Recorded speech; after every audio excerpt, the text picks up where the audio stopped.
चलिए जी, ये कुछ फिजिक्स का परावर्तन और अपवर्तन का कुछ ऑब्जेक्टिव है वीवीआई। तो चीजों को ध्यान दीजिएगा जो टेस्ट में आपको देखने को मिलेगा। ये दिया गया है परावर्तन के नियम। तो ऐसे तो परावर्तन के नियम हम जानते हैं कि दो नियम है। परावर्तन के कितने नियम है जी? ये देखा जाए तो परावर्तन के कितने नियम है? दो नियम। प्रकाश का परावर्तन बोले या अपवर्तन बोले, उसका कितने नियम है? दो नियम है। यहाँ पे बोला है परावर्तन के नियम को कौन निर्धारित करता है? तो आपतन कोण हमेशा परावर्तन कोण के क्या होते हैं? आपतन कोण हमेशा परावर्तन कोण के बराबर होते हैं। यानी ऑप्शन के कितने हो जाएंगे? ए नंबर।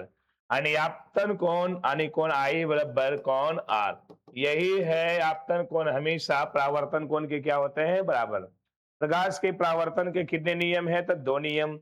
अब प्रकाश के अपवर्तन का भी कितने नियम है? तो दो नियम। अगले है कि प्रकाश किस रेखा में चलती है? तो याद रखिएगा ये सीधी रेखा में। किसमें चलती है? एक सीधी रेखा नहीं सरल रेखा में चलती है। चलिए जी, प्रकाश के, हाँ देखिए आ गया, प्रकाश के परावर्तन के कितने नियम है? तो याद रखिएगा दो नियम। कितने नियम है जी? दो नियम है। अगले क्वेश्चन की बात बोले, गोलीय दर्पण फोकाई दूरी, फोकसांतर मतलब हुआ फोकाई दूरी और वक्रता त्रिज्या में संबंध। तो हम लोग जानते हैं आर बराबर क्या होते हैं? 2f। आर बराबर क्या होते हैं? ये 2f होते हैं। और ये आपको ये टेस्ट में दो नंबरिया भी पूछ लेता है, सिद्ध करने के लिए देता है। आर बराबर कितने होते हैं? 2f फोकाई दूरी और वक्रता त्रिज्या में संबंध। चलिए अगले क्वेश्चन की बात बोले, दाढ़ी बनाने में हजामत मतलब दाढ़ी, दाढ़ी बनाने में किसका प्रयोग किए जाते हैं? याद रखिएगा दाढ़ी बनाने में किसका उपयोग किया जाता है? अवतल दर्पण का। और हेडलाइट भी बोले तो भी, सोलर कुकर में भी तो भी याद रखिएगा अवतल। अगर दाढ़ी बनाने में, हेडलाइट में, गाड़ी का हेडलाइट में भी या सोलर कुकर में भी बोलेगा तो किसका प्रयोग किए जाते हैं? सोलर कुकर में भी अवतल दर्पण का उपयोग। अगले क्वेश्चन की बात, फोकाई दूरी इतना है तो बताइए अवतल दर्पण की वक्रता त्रिज्या। तो हम जानते हैं कि जब फोकाई दूरी 20 सेंटीमीटर है तो आप बराबर ये 20 सेंटीमीटर, तो हम जानते हैं वक्रता आर बराबर होते हैं 2f। यानी आर 2f का वैल्यू बी दूना ही कितने होंगे? 40 सेंटीमीटर। ऑप्शन नंबर कितने हो जाएंगे जी? सी नंबर। कितने हो जाएंगे? सी। अगले क्वेश्चन आइए, दर्पण सूत्र। यही लेंस सूत्र में माइनस होते हैं, दर्पण 1/v+1/u बराबर 1/f। ऑप्शन नंबर कितने हो जाएंगे? ए। दर्पण सूत्र क्या हो जाते हैं? 1/v+1/u बराबर 1/f।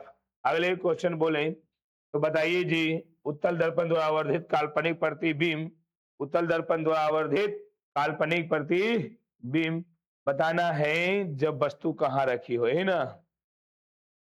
चलिए जी, ये उत्तल लेंस, लेंस दर्पण नहीं है, ये लेंस द्वारा आवर्धित काल्पनिक प्रतिबिंब बनते हैं कब?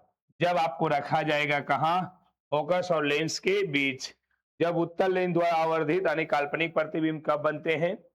उत्तल लेंस द्वारा। तो याद रखिएगा फोकस और लेंस के बीच। अगला हाँ, मादा अपवर्तनांक, यही है अपवर्तनांक, साइन आई बटे साइन आर। तो इसको याद रखिएगा, इसको स्नेल का नियम भी कहते हैं। स्नेल का नियम, साइन आई, ओहो, हाँ साइन आई बटे साइन आर, साइन आई बटे साइन आर स्नेल का नियम। लेकिन बी ए नहीं होगा क्योंकि यहाँ देख रहे हैं साइन आर बटे साइन आई, तो वही तो हम बोले साइन आई बटे साइन आर। अरे यार, ये याद रखिएगा साइन आई बटे साइन आर, ये अपवर्तनानी साइन आई बटे साइन आर, है ना जी। तो ये हमको भी नजर आ रहा था कहीं उल्टा मरा गया टिक यहाँ, लेकिन ध्यान रखिएगा स्नेल का नियम साइन आई बटे साइन आर। तो ये स्नेल का नियम भी कहते हैं, क्या कहते हैं बउआ? स्नेल का नियम भी कहते हैं। तो याद रखना है कि अपवर्तनांक का मान होते हैं साइन आई बटे साइन आर। चलिए अगला, प्रकाश के अपवर्तन का भी कितने नियम है? दो नियम। चलिए जी, लेंस की क्षमता की एसआई मात्रक क्या होते हैं? डायोप्टर। कितने होते हैं? डायोप्टर होते लेंस की क्षमता के एसआई मात्रक। लेकिन यहाँ जो फोकस दूरी मापे जाएंगे याद रखना है मीटर में। किसमें मापे जाएंगे यहाँ पे फोकस दूरी को? मीटर में। अगली बात आई है, हीरे का अपवर्तनांक कितने होते हैं? बड़ा इंपॉर्टेंट है। हीरा हीरा हीरा बहुत ही महंगे पदार्थ होते हैं। चलिए जी, हीरे का अपवर्तनांक कितने होते हैं? 2.42, 2.42। ये याद रखिएगा 2.42। चलिए, निम्न में से फोकाई दूरी किसकी धनात्मक होती है? ये उत्तल लेंस की फोकाई दूरी क्या होती है? धनात्मक। ये उत्तल लेंस की फोकाई दूरी क्या होती है? धनात्मक होती है जी। अगले, विरल माध्यम से जब प्रकाश की किरण विरल से सघन में आता है, ये विरल से सघन में आता है तो हम जानते हैं प्रकाश की किरण, ये विरल माध्यम है, ये विरल है, और ये क्या होते हैं? सघन। जब विरल माध्यम से सघन माध्यम में आता है तो ये अभिलंब की ओर मुड़ता है। किधर मुड़ता है? अभिलंब की ओर।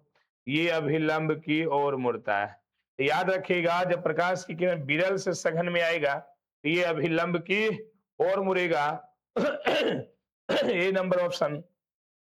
यही बात सघन से फिर विरल में आता है, सघन से विरल में आता है तो अभिलंब से दूर भागता है। बहुत इंपॉर्टेंट है ये है, तो याद रखिएगा क्या, जब प्रकाश की किरण विरल माध्यम से सघन माध्यम में आता है तो अभिलंब की ओर मुड़ता है। विरल से सघन में आएगा तो अभिलंब की ओर मुड़ेगा, जब सघन से विरल में आता है तो अभिलंब से दूर भागता है। बड़ा इंपॉर्टेंट है ये। कुछ ऑब्जेक्टिव आपको लेकर आए, बाकी आप लोग देख लीजिएगा, टेस्ट में आपको इस ढंग का क्वेश्चन मिलेंगे। ठीक है।